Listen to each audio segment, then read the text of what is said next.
This is Rob. Rob, everyone. G'day. You've probably seen Rob on Facebook if you're on that area on the internet. Rob's got some really high-end stuff that he posts up there pretty often. Makes stuff and builds stuff and lasers, burns, 3Ds, everything. And the joke is he works so fast that he can just turn around a layout in an hour or a day or whatever the joke is. Right? So that's what we thought. We put him under the pump today to see what he can get done in the time frame. And yeah, enjoy the joke but also the session. Thanks. Thank you. All right, welcome everyone. Yeah, this is building a layout in an hour, but we've had to speed things up. I've had to make the roads, but I'll still show you the process of how I actually lay track and how I actually build the terrain. It's just I found out that the glue does not dry in an hour. So it takes overnight, but yeah, it does definitely come unstuck. So yeah, as you say, I've got modules actually prepared, but one of the things, the key factors is, I mean, that's just a plain bit of track, and you can all see it going around. You can actually weather the track, and it makes a big difference into what it looks like. So yeah, hand that round when I'm talking, and I'll start mucking around with stuff. Simple modules is just, a layout is not hard to do if you break it down in bits. So if you can do the terrain, lay your track, then do your ballast. If you do it all in stages, it makes it a whole lot easier. So, but I'm going to have to jump forward because, as I said, the glue doesn't dry real quick.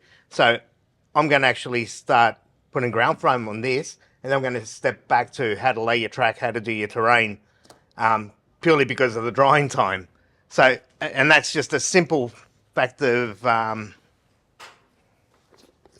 just with wood glue. There's a lot of people, they're, how can I say? That'd be good. No one knows. There's no formula to how much you can mix. There's 50-50 and there's 60-40 and however you feel. I mean, you can use full out glue or, I mean, it has its place. Like if you're doing turf, I usually try and go 60-40. So 60% glue and 40% water. You just need that water so you can spread the turf over it a bit.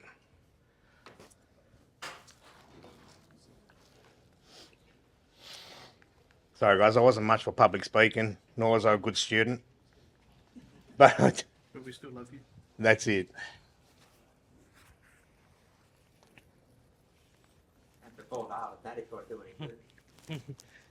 Don't strangle don't move too much because your hair will... Nah, it's all right. That's just locks. Thanks, Mickey. But yeah, that's all that was. It was just 60% glue and 40% water. And then where you're going to put all your ground foam and that, you just paint it on. You know, there is no right or wrong way of doing this. So you just paint where you only want your ground foam. Try to keep it away from the ballast because, yeah, you don't want to destroy all the hard work you put into doing the ballast. Key things about a layout, personally to me, is track work. Track work, you've got to be 100% on your track work.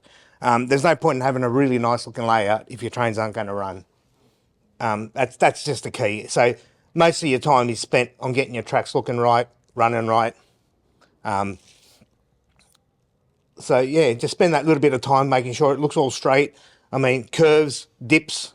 I mean, what you see in the real world when they look after their track, it's the same goes for the model railway world. Trains don't like going around real sharp corners, nor do they like going up and down and dips on your track. So where you can, when you've got the chance, best thing for you is to sort out all your track work, make sure it's all pristine and straight. So as you can see, all I'm doing is just painting this wood glue on.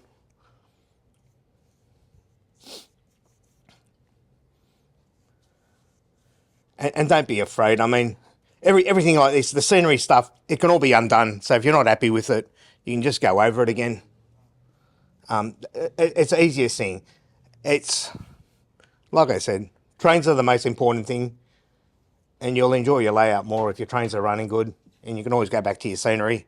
Depending on what level you're on, you can always just make it better.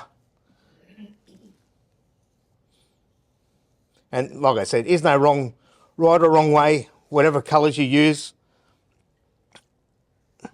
So you can't really make a mistake on scenery. How do you fix it, Rob, if you do make a mistake? It depending on how bad it is, you can just go over with glue again and then just sprinkle your turf back on it. Or if it's really severe, I mean, even with the track work, I've got to actually redo this one. I've actually made a mistake myself in all of it, where I wasn't paying attention to where the track was on the end, and because of being Kato track, I've actually pushed the track too far out. So when I put a module in, it's got a decent, substantial gap. So, but I'll go back over it. All you need is really warm water, and it just reactivates the glue. And you can just, I mean, it is a bit messy, and you can pick it out. So, and like I said, nothing's permanent. It's all just glue. I mean, wood glue reacts to just warm water, and just drizzle it over and wait a little bit, and then you can just pick it out and move that track back to where it is. Or if it wasn't that good, just take out a whole section and just redo it. I mean, nothing worse than having, like I said, having bad track is one of the worst things ever. Now, I just use these colours purely because they look similar to Australian, which is your Woodland Scenics yellow grass and your fine burnt grass. Easiest ones to do, and just put a nick in it, and all you're really doing is just tapping it over the top. And it doesn't matter how messy you get with it. But like I said, you've got a base coat of brown on it or whatever other colour you think that you want to use. Could be brown, could be beige, could be whatever. But that's just your undercolour. So all you're trying to do is just cover the cork or whatever baseboard you've got. And it's just a matter of just tapping it. So it doesn't matter if I'm getting it over the road, you'll just vacuum that up later. Because that's set, yeah. Everything's got to be sort of set. Like, if you're going to do your ballasting, that day, just do all your ballast work and let it dry. Nothing worse than going back into it, because if the glue's wet and then you start putting turf on it, you're going to get that through your ballast. And then it just doesn't look that nice. Unless that's the look you're going for. But I'm just simply just trying to cover the bits of brown. Are you covering it all? No, I'm sparingly doing it, just leaving sections so when I go over with the yellow or the other grass or the other turfs, because nothing out there is green, fully green. Everything's got different colours and different shades and different underbrush. So that's all you really need to do. You shouldn't even worry about it. Don't think that you haven't done enough, because even with the brown showing through, that's how the actual terrain is out there. Did I put a hole in this? Oh, well, now. No, done. So yeah, just mix your colours in. And at first it is going to look messy, and you're going to think, what have I done? But then once you hit it with a vacuum, it starts to look good. Don't think that you've made a mistake, because you haven't. It's just the way it looks when you first doing all your layers of turf.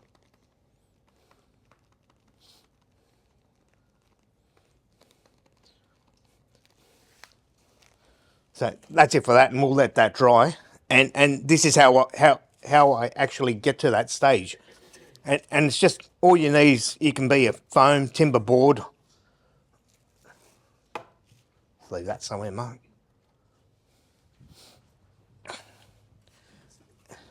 And a layer could be anything. You can put a layout on a piece of wood.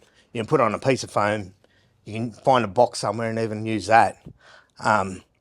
There's no rules to what you can use. It's just what you use at the time. So, and what you're comfortable with. Like, a lot of people don't like doing woodwork, and that's a big one. But yeah, you can just go to Bunnings and buy the big foam, 1200 by 2400, and just make a layout on that. There's no rules to it. So you've got your baseboard or your foam. you've got your track. So, and it's just simple. You just put your track on it. People usually say to put cork under the track because it suppresses the noise.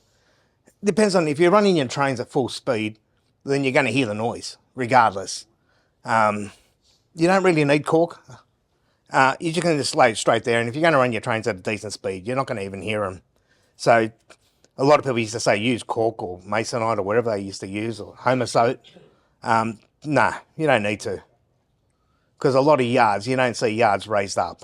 It's only on the main line you see them on embankments when the track works up.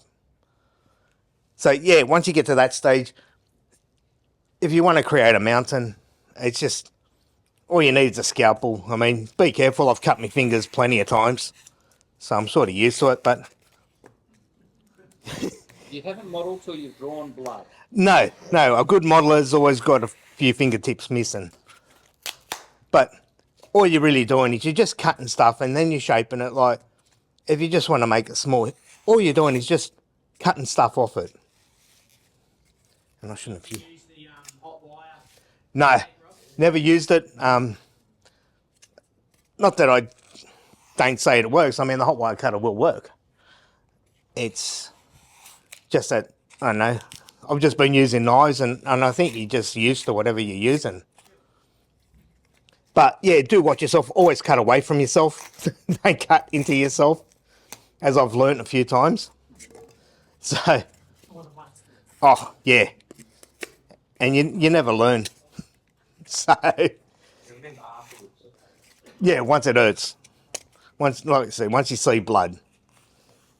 And just, yeah, these are the bits you got to take your time, because there's no race. I mean, I know everyone wants to see their trains run, and that's all good and true, but just take your time. I mean, you know, it's good to just, if you had a hard day's work, and just go in your train shed and just sort of wind out. It makes it easier, makes the day go better, makes you forget all the crap. So, you know, once you're sort of happy with it, I mean, you can get it to that stage so you roughly see the mountainside that you want. And you can even just go further in shape and it just get sandpaper, which is 80 grit. And you can just go over the foam and smooth it out so it's not so your edges aren't so rough. Because I don't think, unless you're doing a cliff face, you want sort of rounder edges. And this is modeller's foam, so it's easier to shape. But, you know, the stuff that they sell at Bunnings will also work in the same way, because it's just compressed foam anyway. So once you're happy with that, I'll get onto this bridge.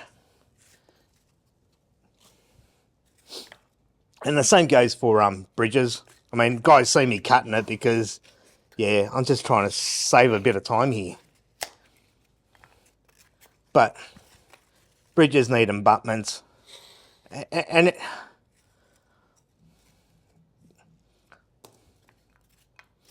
just bear with me. Well, just with the sandpaper, while you're doing that with the sandpaper, is that super smooth, or is it more rough, that sandpaper? No, this one's 80 grit. Yeah. So it's real coarse, yeah. But when you're doing foam, it keeps it smooth. It doesn't rip into it. Yeah. Too hard, fall up underneath it and tear big holes. Yes, correct. Just let it cut.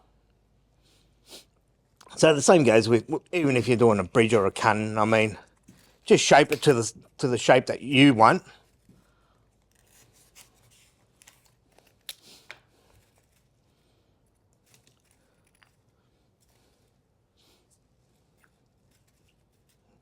That'll work.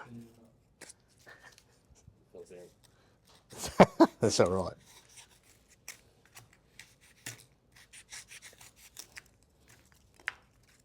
And it does become messy, but hopefully you do some good housekeeping and keep it clean. This is always appreciates black foam. Taking it into the house. So anyway, yeah, once you got the shape you want, then you can go ahead and glue it in. I mean, oh, this U-boot stuff from the railways. It's just spray adhesive. So it's, yeah, you got to spray 2 parts for it to work. And it does eat the foam, but it's only minor anyway. So yeah, you got to wrong way, but that's all right. So spray up the area that you want.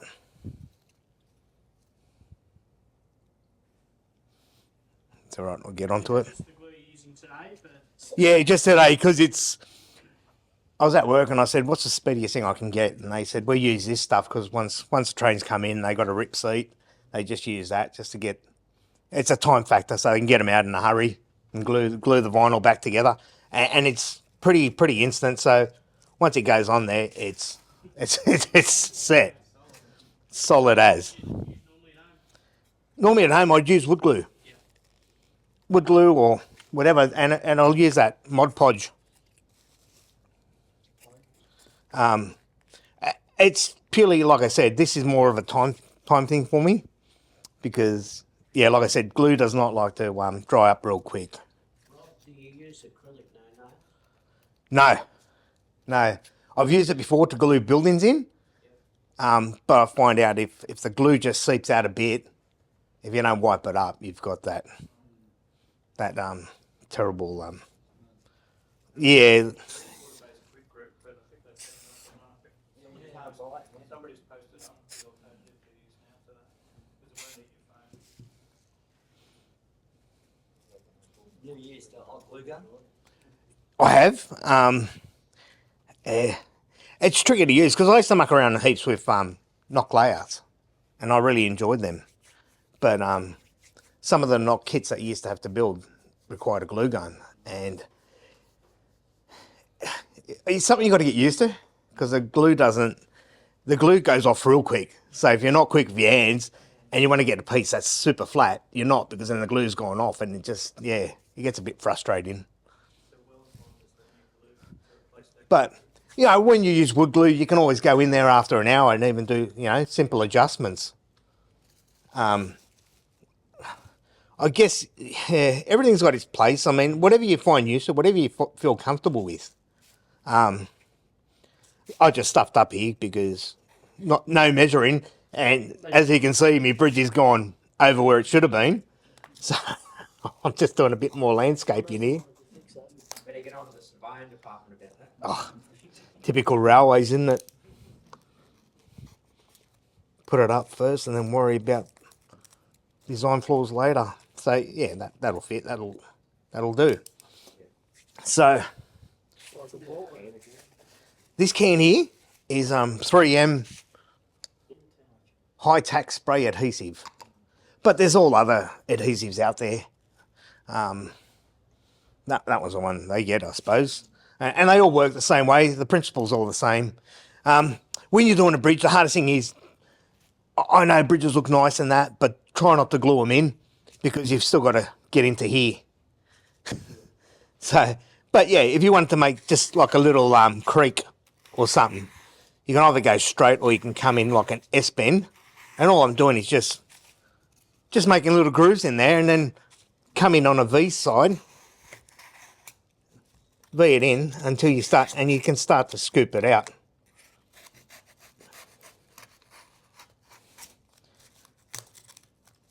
And like, yeah, don't worry if it looks a bit rough, because you can always fill it in with scenery. And I don't want to cut myself either in the same. I know where we're staying. The ambulance is just, the hospital's just down the road, but prefer to being in the pub. You give me the knife, I can cut you for you. Thanks, Mickey. Seen what you do at night.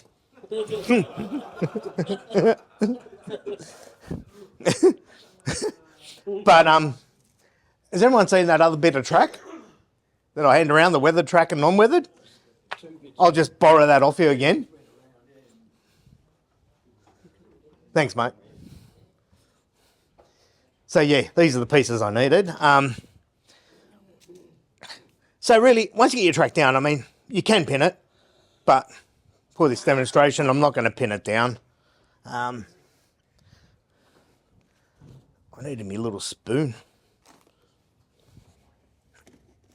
Sorry guys, I won't. This one. Now ballast. Track work and ballast. Two of the most important things in model railways. Like I said, track work, straight. Ballasting. Ballasting is scary, especially when you're going through points. But there are ways around it. As long as you keep the ballast lower than the rail ties, you'll be fine. It's only when you start building up the ballast, unless you're going to have a really derelict railroad and you want to do that, your clearances are the most important thing. So you need things to clear the point blades, especially when if you're going to operate them. So, like I said, keep... Oh. No, I'm just taking a few breaths. Look, ballasting is so easy. It's just, you get your spoon, you fill up all the cribs. The cribs are the spaces between the rail ties. So, you just get a spoon, a simple spoon, roll it in like that. I'm going to do that one later, purely because I need to do the ground foam first before I do the track up there. So, yeah, you can fill in the track just like that. It's getting stuck. But just like that.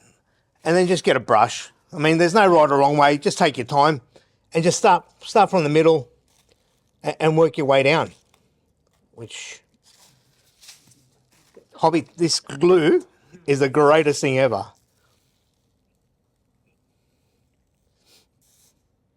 Mark, can you see if I've got any pins in there? I mean, obviously you guys, if you were to do this, you will actually pin it down. What brand of track was that? Pico code 55. Do you have a preference? I like using Pico because there's so much available. You can go with the other brands like Micro Engineering, which really look great. They're pretty slight. It's just, I prefer to use this because I think I've just been using it all the time. I mean, I've used Kato, I've used Tomix, I've used Pico, Atlas. Atlas, maybe not so. I wouldn't use that again because that was one of my very first layouts that seen the tip real quick. Couldn't get trains to run on it. Ballasted it, glued every point together. It was Struggling really hard with that. Wasn't it? so. But you know the other tracks are good. I mean, you got tracks like Tomix that are they what they call them profi tracks or uni tracks where the ballast is already on them, and you can go one step more and just glue in between the cribs and then sprinkle ballast in there to make it look real. No, nothing. No pins. That's all right. But anyway, I'll show you this once I've glued it. But yeah, there's a lot of people think they've got to build right up to the ties, where you don't have to. You don't have to go all the way up to the rail ties because the cribs were never perfectly filled. So you going way below the ties is going to be better because your train's going to have more clearances to run over it. Especially even a model train's the same thing. Last thing you want is a train to go hit a piece of ballast and keep jumping off at the same spot. It'll frustrate you. This is just a water mix, and it's just a bit of water and a bit of detergent in it, and you got to wet this down. This is what I found out that took a day to dry when I was doing the test run module. So you got to make sure that your ballast is wet, and it's purely just for the glue to spread evenly. If you don't wet it, it's going to pull up in that one area. And when I say pulling up, all it means is you try and put glue in one spot, and you want it to spread evenly and go out to the sides. If you don't put water in it, it's just going to sit in the one spot, and it's not even going to penetrate through the ballast. And this is all we're trying to do, is just penetrate through the ballast, so it makes it easier to. It just makes it easier for it to go through. So, and it's just a matter of just standing back and don't be afraid to wet your tracks. You know.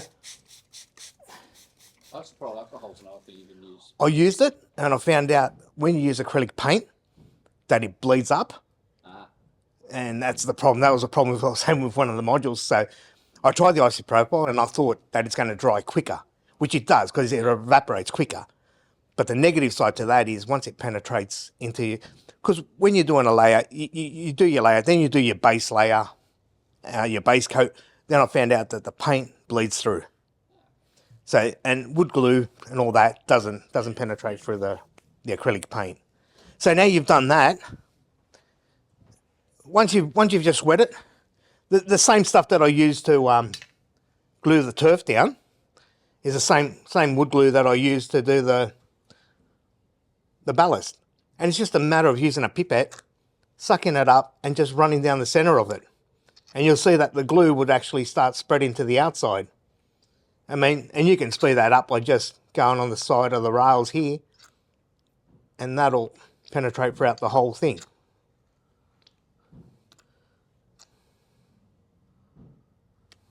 So hopefully, yeah, hopefully you guys, I'll turn it. That's all right, it's on that anyway. But yeah, it's actually gone throughout the whole layout. So once you get to that sort of stage, I mean, base coat. Need another brush, Pat. Marky. Down the bottom here somewhere else a little. Oh yeah. One of them do. There. Oh, you want to? I'll choose that. Sorry guys, this is without being prepared. Your base coat is your first coat, like on any layer, because, I mean, that doesn't look real good, does it? So if you just got blue, or it could be timber. So when I say base coat, it's just putting on a colour you think you want to use, and all you're doing is just painting it in. So this will be your first coat before you put your turf on. And if anything does come through, or you don't put enough ground foliage on it, the base coat's there and it looks natural, looks normal. Is that just colour you picked up today, or is that what you used? That's what I found in the shed. These are just normal acrylics that you get. The kids paint ones. I mean, they're all the same. I mean, you know, you can buy fancy ones, but there's really no need. I mean, as everyone knows, model railways does become expensive. And when you start building an actual layout, you find out how quickly you go through money. But then at that stage, you just turn around and say, well, fair enough, I've got this far, I'm going to have to keep going. So, but, you know, a layout doesn't have to be built in one day. So, or an hour. But, Do you find the darker colours or lighter colours go better with the ground foam sort of stuff? Or? No, sometimes the lighter colours, it just depends on where you're modelling. I mean, a lot of the places just going out doing simple research, and just going and seeing what the terra firma looks like, you know, what colour greys or reds or beige or brown. There is no real preference. The only preference is, like I said, where you try and figure out where you're going to model, and just try and use. I mean, I usually just go on me Sunday drives, and I'm always, my missus thinks, she goes, put your eyes on the road, because I'm always looking outside to see what the landscape looks like and how it. Go to a school and learn those lines. That's all right. Line marker for a few years, so yeah, you get used to not looking at the road. Yeah, I looked at the road last time I was here. That's it. But yeah, that's your base coat. And once that sets, we'll just jump back to this one. I mean, I haven't done a base coat on it, but it'll be fine. I mean, that's where I stuffed up. I should have just given it a base coat. But yeah, it's just going to run. Just to clarify, normally you'd have the base coat under your track, or do you just sort of... Yeah, normally I do the base coat before I put the track on, but I just sort of skipped that step and I tried to work my way around it. Just hoping you guys wouldn't notice, but... Yeah, big oops. I mean, and it's the same thing with this too, like, it's just, you can use whatever turfs you want. I mean, even just being this wet paint, you can actually just go straight onto it with your turfs, which is a good thing. That way, it saves you from gluing it, using wood glue. So you can just go straight over this, and it works in the exact same way. You don't bother spraying a diluted glue over the top of your turf, mate. No, no, you can, and that helps it spread. But I find if you do that, you get a stream happening on your layout, and then you get a big wash out of all your top cover. So I've stopped doing that just recently. Now, I'm glad the other one has the same problem. Yeah, I Just go over it again. well, that's the thing. I mean, if you're not happy with the way it looks, the terra firma, you just go back over it again. Yeah.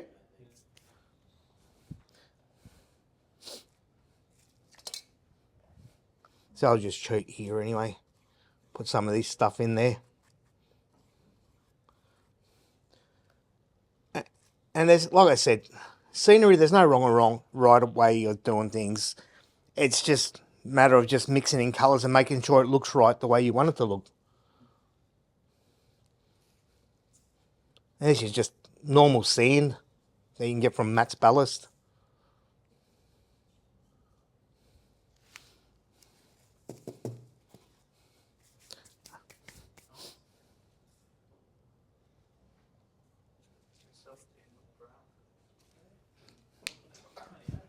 That's a diorama show. I don't think it's good enough for that. But like I said, I mean, doing ballast is hard, and like I said, drying time is a killer. So believe me, that will be ready by tomorrow. So we're trying to avoid Put a pedal stick fan on it, it'll dry about 2 hours. exactly. But 1 hour is all I got. Oh, that's all you've had. That's all I have. And not to freak you out, but we are halfway. No, that's all right. That's good. Yeah. Like a Brothers still TV cooking show. This is one. I wish I had that. No, I do actually.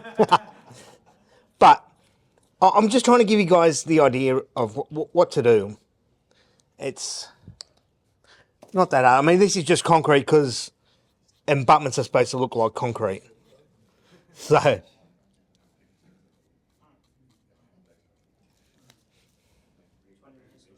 Do you do styrene for abutment? yeah, if I was at home, I'd actually use this modelling styrene because you can actually carve into it. So you can create recesses and you can actually even do a brick pattern or whatever you want. Otherwise, I'll just sit there using what's it, plastic card that's already got a brick pattern on it. You know, Slaters actually do it, and they're actually really good. It's more of a time factor what I was going to use here, because especially when you start getting into fine detail in your layout, that's when time is really a factor, because you can't just do it in an hour. You spend a few hours just sitting on it, mulling it over. And you can't, I mean, I'm just trying to use the words, like a layout's only going to be as good as the effort that you put into it. In a way, like if you spend the time and you take the care, and other people are going to appreciate it when they see it and they think, wow, that looks good. If you're going to rush through it, it's like I'm rushing through it now at the moment, but it's hard to say. You just got to sort of take your time and enjoy what you're doing.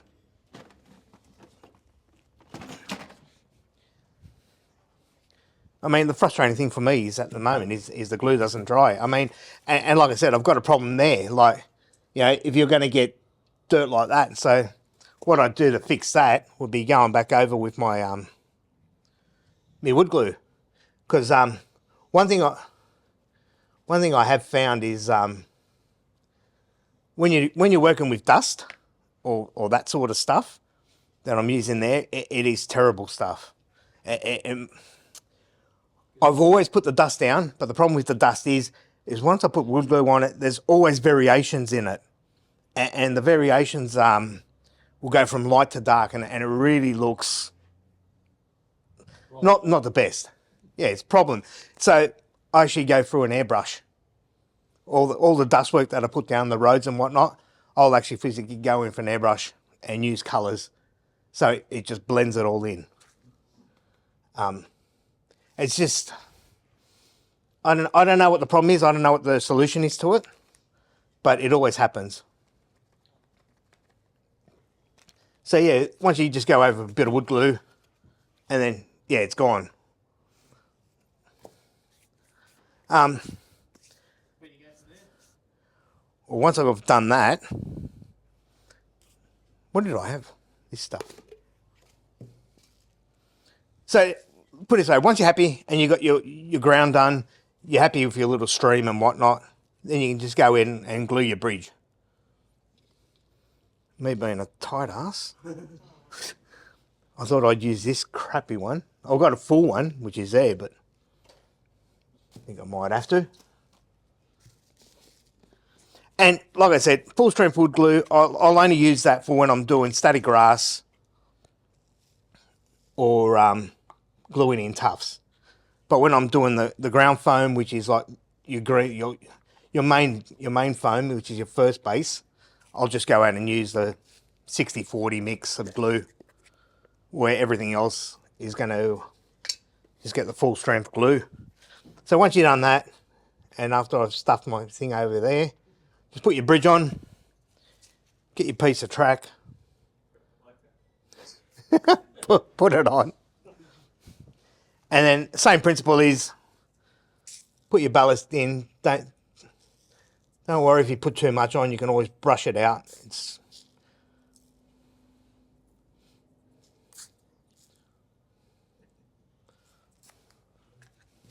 And hopefully we can crank on the other one and get to the static grass. Otherwise, I don't want to have to say this is the one I prepared earlier.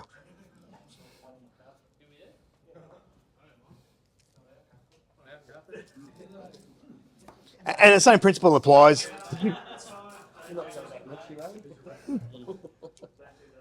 I don't live here.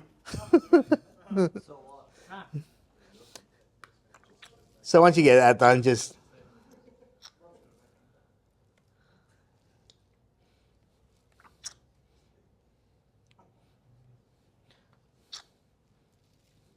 I mean, tell you what, demonstrations to me, I'm actually real nervous at the moment. I'm never usually nervous, but I wish I was. I'm just.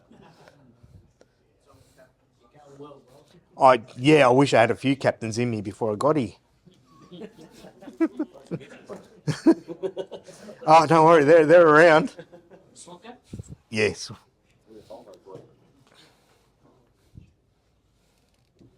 That one's fucking wet. So yeah, hopefully the glue is dry enough and you can see what effect you're going after. And it doesn't look like much at the moment because it's just green and whatnot. But this is where it does come to life, is when you start adding layers to that.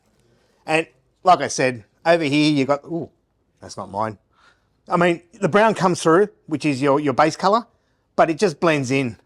And then once you start adding all the other layers like static grass and that, it sort of just bleeds in. And static grassing is nowhere near as hard as what people think it is. I mean, there's a lot of people out there that do it. Oh, wait, I'll rephrase that. A lot of people have done static grass. No,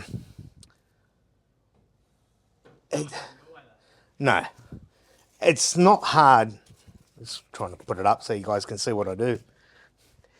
You don't have to paint the whole thing because grass is never like, unless it's a field, you try and mix in your static grasses so it's not just, say, 2 mil high or 4 mil high in one colour, because everything's different. So I prefer to do it more like 4.5 mil, 2 mil static grass. I mix it all in the one shot. Anyway, I'll throw it all in my static grass applicator, and it'll all be different size grasses, different colours, different everything, because unless you're going to model a field and it's just going to be one level of grass because it's all cut at the same time, out in the real world, grass just grows everywhere and grows wild and whatnot. So what you do is you just, and this is just full on wood glue or Mod Podge. And you just do it in sections. You don't, I mean, usually the top doesn't have much and some in the bottom. So you don't have to cover your whole layout in glue. You just do it in just sections like that. I mean, sometimes the road doesn't have much grass, sometimes it does. It's just preference. And it'll look, like I said, it'll all look messy at first, but then it comes good. Always looks better the next day. It does once it's all dry. Yeah, and this glue just dries clear as well, so It's all better after 2 captains. looks a lot better after 2 captains.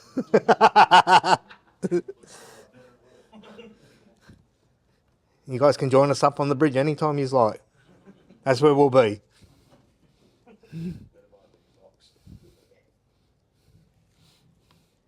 So yeah, depending on it, if you're putting a house somewhere, they've always got their yards maintained, unless it's a derelict house, and you try not to static grass where there's a house, because obviously, yeah.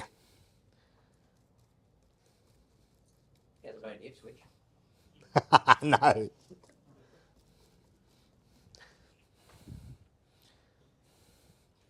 Well, yeah, there's an actual house going there, so there's no. You want to try and make it look as flat as possible.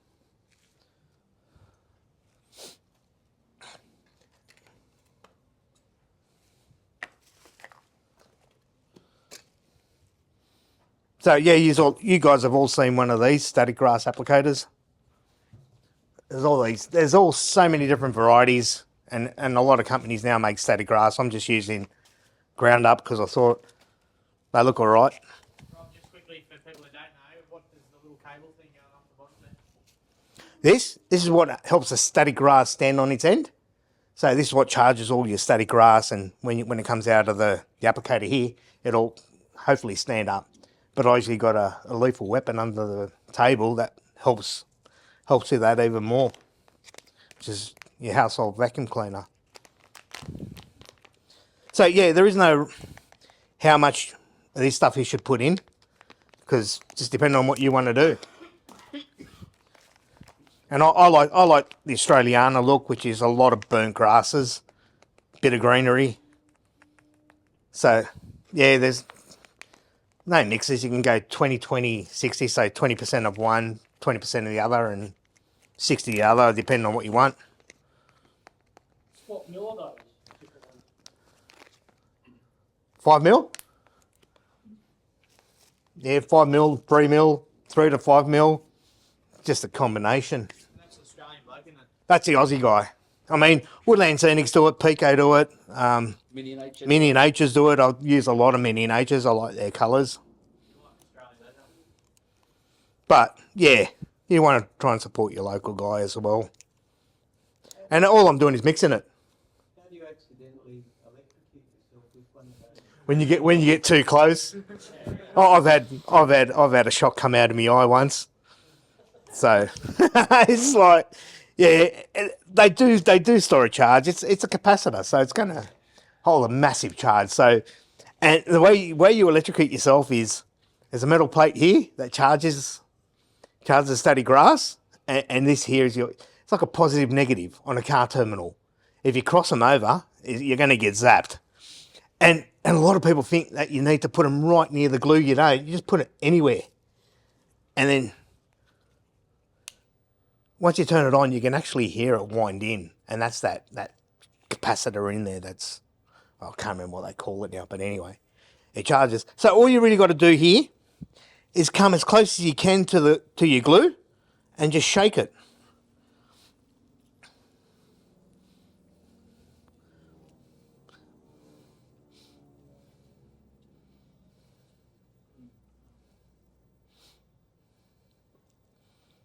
It looks like I'm going to run out real quick. I've never used this brand before. But that's good.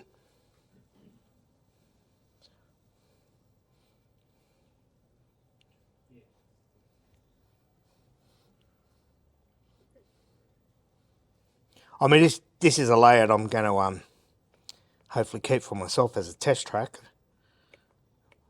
And I will go over it again at a later stage, and always turn that off because otherwise you're going to zap yourself. Have you done it before? Oh, yeah, have. No, there's no demonstration on that one. Have you ever mixed different brands of static grass? I haven't, but yeah, somebody said yes, and it works well. I mean, it's all the same principle, isn't it? I did once, and one of the brands didn't stand up, the other one did.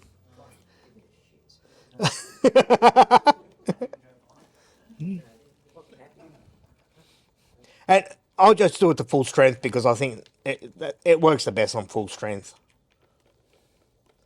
There's other people that dilute it, and I mean, this is what I find works for me. So when you say full strength, you're talking about Full strength is just like straight out of the glue.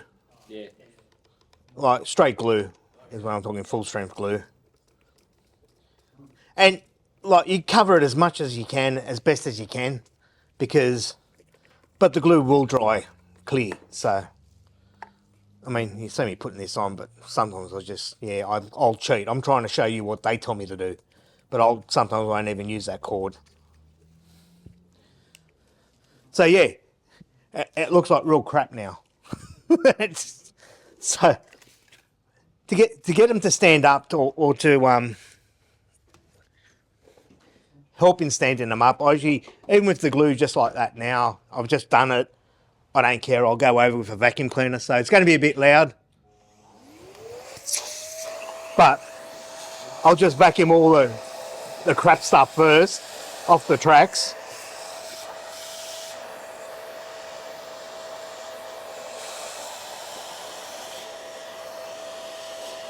And then I'll just get down as low as I can on here and get them to stand up. I was going on my knees for years.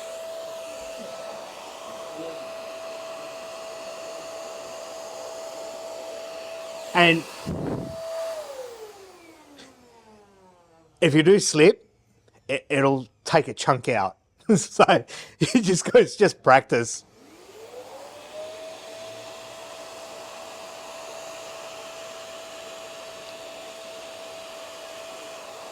And you can actually, I can actually see it, but for those who want to see it, you can actually see me moving the fibres around. So I'm trying to get them all to stand up.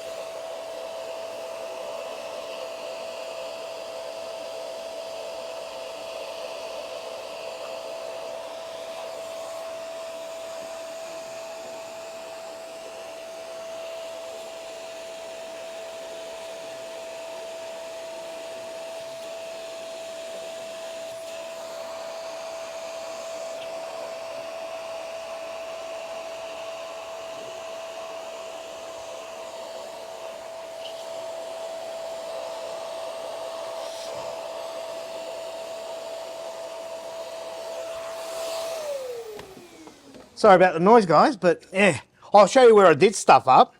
I got a bit too close right in that corner and it sucked it up. So I'll just leave it. But at the end of the day, that's what you're sort of looking at. And after the show, you can have a quick look around and see how the fibres are all standing up, sort of. If you're not going enough to use the vacuum cleaner, you can go over another time with just the applicator with nothing in it. I've never done it that way, so I don't know. I've done that. And it works? Yep. I know they give you a comb in that, but damned if I'm going to be sitting there with a comb trying to comb it up.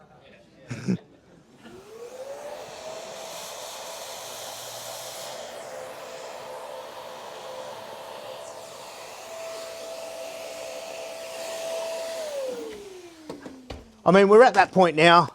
You got your grasses down where you want them. You can go in further and you just got all these stuffs, mini natures.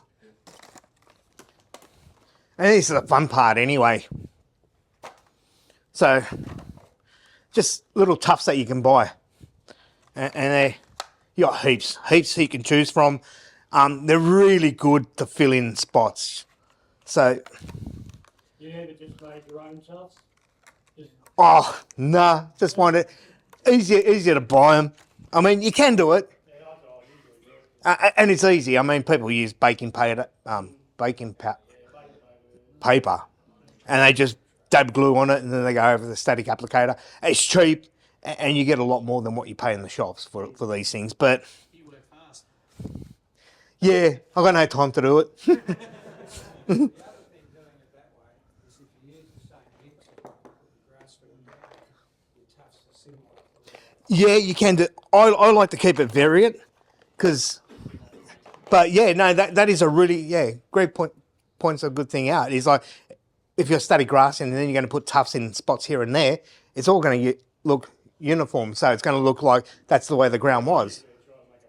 Me, I do it all different because when I make a layout, I like it to look different. You know what I mean? Like it's used and abused, and most of the stations that are out there these days that trains don't stop at anymore, they're neglected. So you got weeds growing, different sort of flora and fauna and all that. And birds are always dropping seeds, Yes. stuff. Yeah, simple things like that. And yeah, and these things are so simple. You just pluck them out. And there is no how many you put in one spot or the other spot. So I'll just use the glue that I got on there. And it's just full strength glue. And you just go around where you've been and where it doesn't look quite right, where you've stuffed up with the glue, like over there, I'll just grab some of this crap. Hide the blemishes. Yeah, that's it. You're hiding your own mistakes. What mistakes?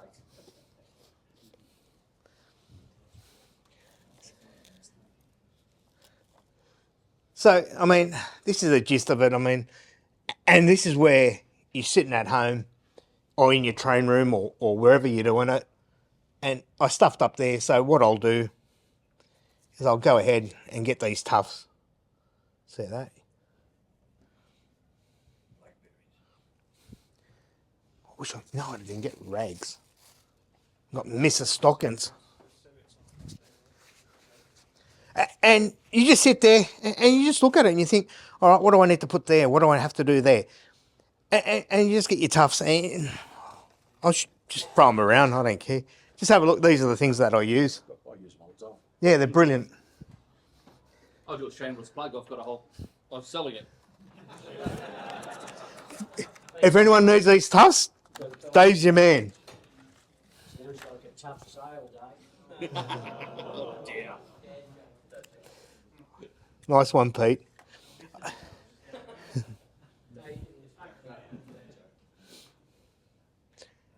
Just don't invite Dave.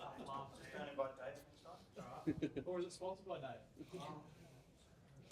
I mean, and you can just glue bushes here and there, like just make it variant, just make it different.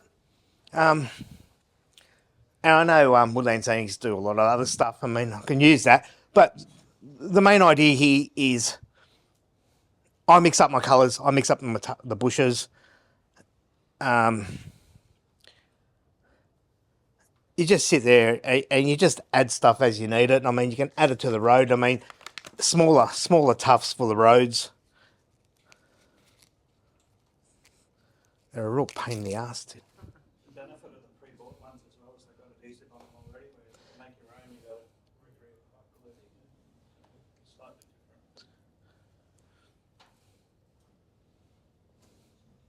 different. How long we got, Mark? You can rip them into small. You're at an hour and about a minute's time, but we actually Yeah, that's good. deliberately put you under a bit of stress. It will. There's a few, a pain on the hour. Pretty Okay. Oh, I don't want. Sometimes it can go on too long. I like using lots of those tufts where the ground meets the skyboard because it breaks up the line. Yes. Yeah.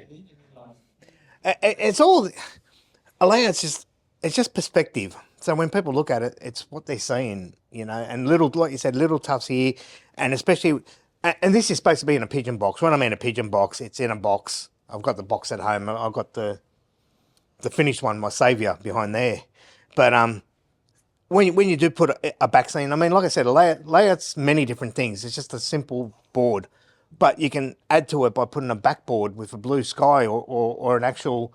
I think they make back scenes that you just stick on, and it really gives it that element of depth. So even though the board's only say 300 or 30 or what's this 20 mil wide, really gives it the depth look of, say, 50 mil. It makes it all look different. And this is what I mean. I'll make the pigeon boxes because you can stack them on top. You can stack other stuff on top and without destroying it. But that's how we... Like I said, there's no right or wrong way to model. There's no right or wrong way on what boards you use or how you use it. So, sorry guys. Once you get to that stage, I mean, you can do your buildings, and here's ones I did prepare earlier. And just a matter of where you place things.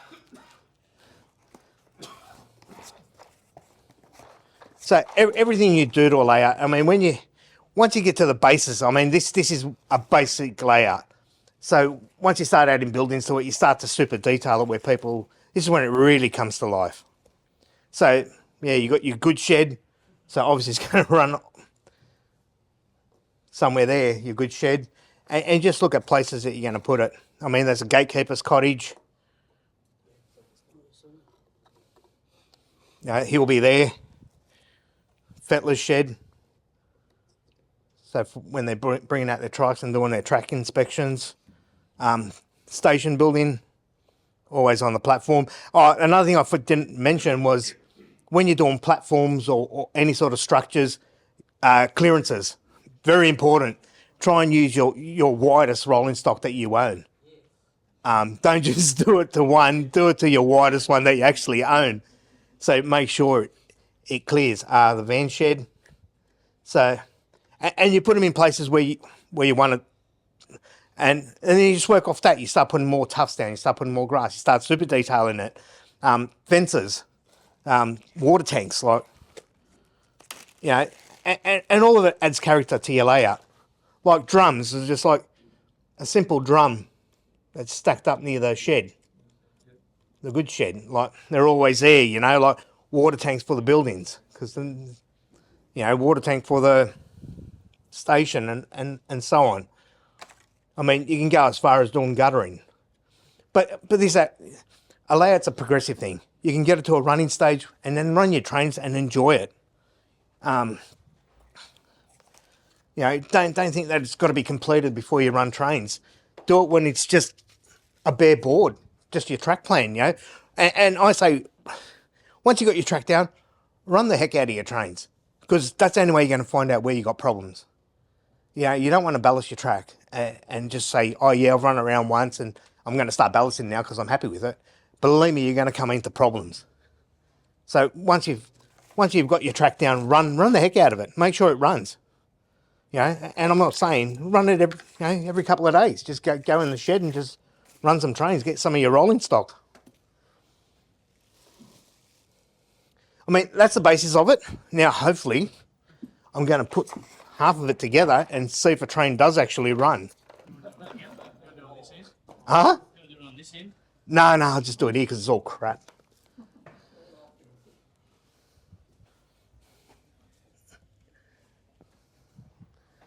And like I said, I mean, I use a Kato because it's honestly easy. It's quick and lovely when you're setting up, and easy to throw away and put it away somewhere. I mean, what I've found out is storage is a killer. Any layout, anyone that owns a home and whatnot, just it's a killer. I've had to build up on top of my garage and whatnot, and it's frustrating. But with the Kato stuff, it's just like click it in. I'd like to show you how much of a mistake I made on that side. Yeah, sorry, Mark. Oh, did I spill that? Did I? Yeah. It's not really making any mess. It's just Fold it up. fold it over.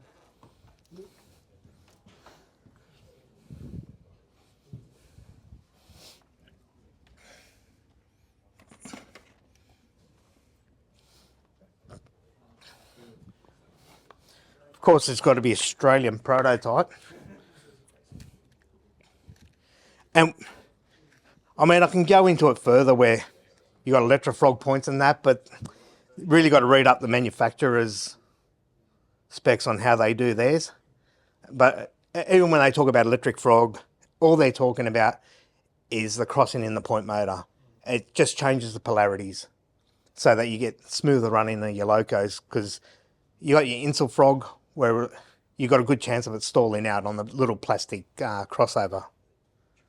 But yeah, once you get to that stage, hopefully this will run. So, and I'll use the Kato track just so it can transition. And like I said, I'll use Kato onto Pico.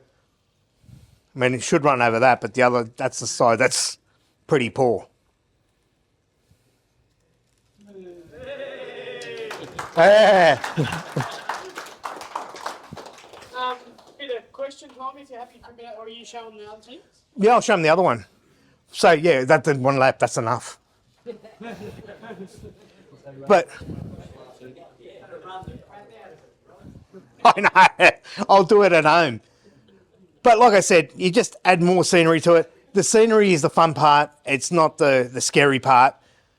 Track work is where I state to people, like, spend your time on your track work, because having trains running is no better feeling. Scenery, you can always chop and change it. Like, I can wipe all that out in 5 minutes and then just redo it. But just having it like that, running smoothly, that's what you want. But yeah, the one I have prepared earlier, which was my saviour, is the finished one. And I do like the pigeon box idea, because and the Kato track's just so easy. I'll just put this aside, Mark, and then I'll take all that crap off it. You know, it's funny, we've been sitting here for a whole hour and I've not had one swear word. Where usually I'm the king of swearing. So this is the actual finished one. Oh. Yeah, well, we can power it up, I suppose. And the trip from Sydney, a lot of stuff did rattle off.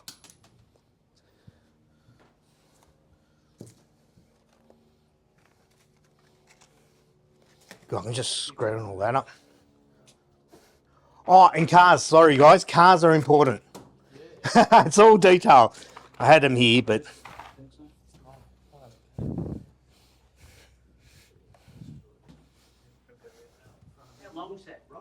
This one? 900. I think when I went to Bunnings, I just bought a big board and thought, what can I make out of it? Yes. They're set Kato track, which I think they're 282. So it's like 300. But did I get an extension cord, Mark? Yes. Oh, we'll use that.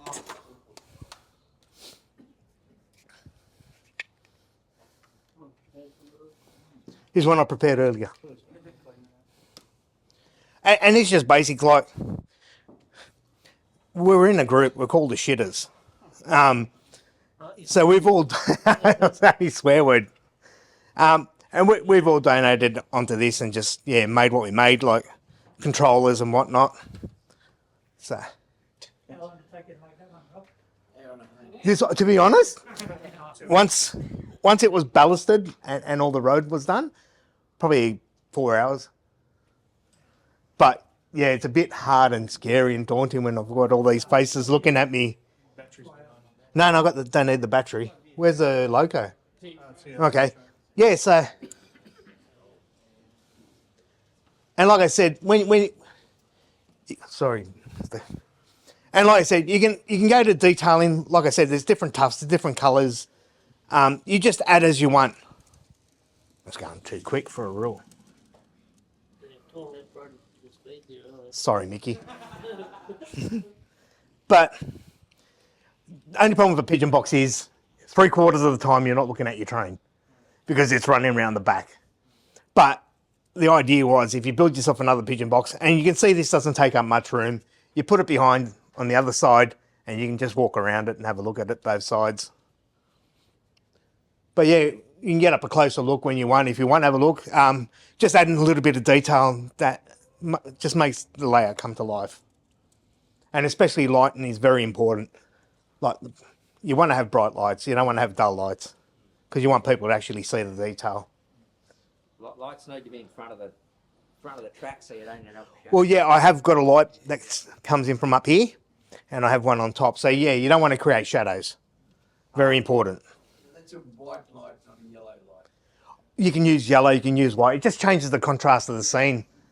I mean, my layout out there, I can actually change the contrast of the lighting, where I can go from your bright blue, bright white light to a yellowy light. So it just, when you go to the yellowy light, it does look like sunset. So if you're going for that look, like the afternoon look, you can just go that way. Or if you want, midday, just pick the lighting that suits you. I mean, they say lighting's a mood, isn't it? So if it was me, it'd be purple, but. But yeah, look, guys, if you want to have a look, there's not much more that. And questions? Any questions? Got about 15 minutes for questions if we're. So this pigeon box you call it, or shadow box, is that layout removable, is it, Robbie? The layout? Yeah. What as to? You can take out that modular side and say change it for something different? Yeah. I designed it this way because when I go to exhibitions, I don't have to build a fiddle yard, nor do I have to build corners. I can build another layout that I can just purely put together, and it's a whole different scene. Or I can actually add to this. So if I wanted to, I can build another pigeon box and extend it and make it bigger again. So that's your 20-foot containers you're just lining them up. Yeah. So you can have a different scene, and it doesn't really take much time to build a pigeon box. But to overall get a different, like I said, you can make several layouts, and my main thing was, as the pigeon box was, the theory behind it. It protects it while you're driving in your car, and when you get home, you can just whack it in a corner and stack the next one on top of it, and the next one on top of it. And yeah, space. It was more for space. I've had layouts, and I've built so many layouts over the years that I've learnt from most of them. Some do have their problems, but I still try and use them as to size. And when you think of going to an exhibition, when you got to rely on other people to help you take modules and that, it's not nice, because you don't really want to ask anyone. And I'm sure everyone will try and help you out, but you don't want to have to rely on them. So you try and build them to suit you and suit your vehicle. So you have just this mini-mo next to it, which is just a black tunnel. And have another scene, totally different environment. Yeah, of course. The new layout I'm actually building is in a similar fashion as a pigeon box, but where one of these sections is completely missing, so all I've really just got is the back and the top. So it all looks like it's one whole piece, but yet it's still in a pigeon box fashion. So you can either have a pigeon box like this and then join another one. It's like T-Track rules, but not, because I think T-Track is perfect, but there's always ways where you think, oh, if I had that extra space, T-Track doesn't give you that freedom, where if you wanted to. Sorry, guys. Just shows that double stacks actually run through there. Yeah, just. But like I said, tolerances. If it's going to clear, it's going to clear. Full stop. But Any other questions? yeah. I've got one for you. You Go. mentioned earlier about sitting back and mulling back over it. Yeah. Is that 2 beers, 3 beers? However many beers you need to take to get it right. Mulling over it is yeah, a few captains. We all know that if you just take a step back and have a look at it, you're always going to find somewhere to change, something to change on it. You're not happy with something, alter it when you can. But like I said, don't be scared. If you think you've stuffed up, you haven't really, because you can always change it. You can always, like I said, put hot water on it. You can reshape it, or you can just add more turf to it, or different tufts. I mean, a mistake is not a mistake where, if you think it looks rough on one end, just grab a few of these tufts and slap it on there. And it just changes it. It just corrects your mistake. Hey Rob, how did you do the roads if you got fly tracks on? Was that the airbrush? That's all airbrushed. Like I said, I had that drama with this powder stuff. It's great because I like the texture. But the problem is once you put glue, and that's when I found out about the isopropyl alcohol.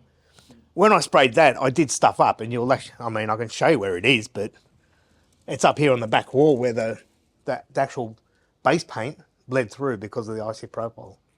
But if I had the chance, I would have just used wood glue. But I thought the same principle, the isopropyl is going to evaporate real quick. Yeah, I just use just when I'm doing the track But, balance. I mean, you just use whatever colour you want, and I put the dirt down and then I'll airbrush it. I mean, airbrushing is not that scary these days. SMS and Outlaw Paints, they make really great paint where you just put it into the bottle and spray away. You don't have to thin nothing, you don't have to do nothing. The only time you got to thin down these paints is only when you clean your airbrush out. Yep. So, I mean, that's a whole new topic in airbrushing. But the paints that you got out these days, you can just, pour them in your gun. They're just like ready to run paint. And all you got to do is just use your thinners just to clean out your airbrush. So, Rob, what sort of timber do you prefer when you? I used MDF because I wanted to see if I can keep the cost down. And MDF is great. You can cut it, shape it. There's no problems with it. Paint. I had problems with when the paint would not want to take to it. It'll start. Well, I found out when you paint it, because I used an oil-based paint to do the box because I thought it'd be hardier. But sometimes, because this is like paper, or MDF is like paper, the paint got into the corners and started to lift it up. And then when I peeled it back, it sort of ripped it. And once it's ripped, you can't do nothing about it. So I just bogged it, and all the art of illusion. So you just bog it and put some more paint over it, and hopefully no one will pick up on it. But yeah, well, I did use normal primer. I used a normal acrylic paint over it first, and then I went over with the oil base, the enamels. But if I was to do it, I'd actually use plywood. Because plywood, I mean, because when you're doing scenic, as you can see, you use a lot of watered down glue and that, and MDF, it doesn't like it. It doesn't like water at all. So, but when you're using any sort of ply, you got no problem. And drying times, like I said, drying time's a killer.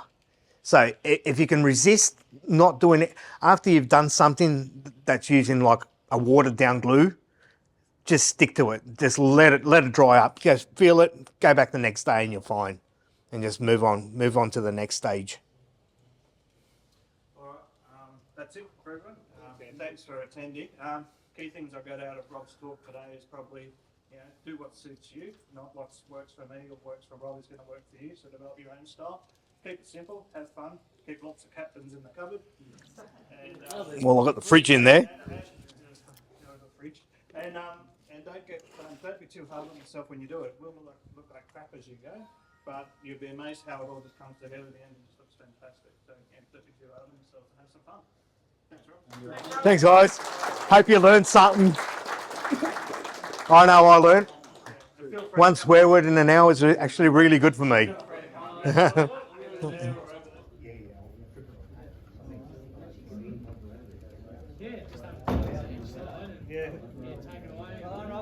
Don't know about this mess. Thanks, buddy.